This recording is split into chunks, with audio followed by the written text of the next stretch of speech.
On this computer. Okay, I think you're now recording. I'll stop recording. Okay, good. And let's go to Jason. Let me make you host again. Okay.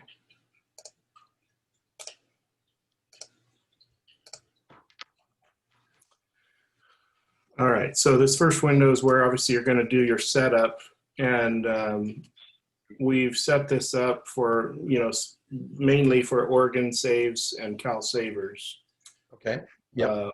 To make sure it'll do that, but obviously there's other settings here that aren't necessary for Cal Savers that we've put in because people will have other plans that they're managing, and we'll add to this as we see the need. And so if you see something for Easy Saves for You that we're not yet supporting, we'd want to know that so we can get those features put in. Okay. Well, I guess one big difference will be there is no data download that will need to be done for any of our customers that are using our Easy Savings for You format, because there's no data that needs to go to Cal Savers or any other institution. So you're not doing any imports or exports? No imports or exports. The only thing is the employer being able to keep track of who's taking the deduction and when the deductions occur, and is it possible for the financial team to move those deductions electronically to a financial institution based on a routing number and account number, so that if somebody does have a Wells Fargo IRA, it can be set up in your system so that that money goes out automatically without them having to write a paper check each payroll period for the $10 contribution. Okay, so they're not having to do the census export at all. No. They're not doing an import for retirement enrollment. Correct. And they're not exporting payroll contributions. And this last one is just like a review of what retirement records you have in place for employees. But of course, once you've set up the plan, then you would go to the employees tab, and then there's a retirement tab now there too, and you add the record. Now, of course, I have to have an employee up. You would add a record saying what plan that person is enrolled in or going to enroll in, and the date, whether they've accepted or it's been offered or it's pending. Okay. I don't know if that's necessary for your system or not, but it would be, I think it's excellent if an employer would take the time to go through and check that box for everybody that's on payroll. That way, it's always a complete record in your system as to what the status is of everybody, not just the employees who said, yes, here's my contribution for my IRA.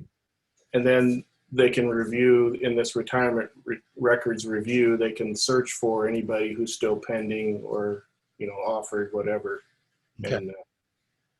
And then what contribution rate and amount when it starts and so forth. And then they save that to the employee's file.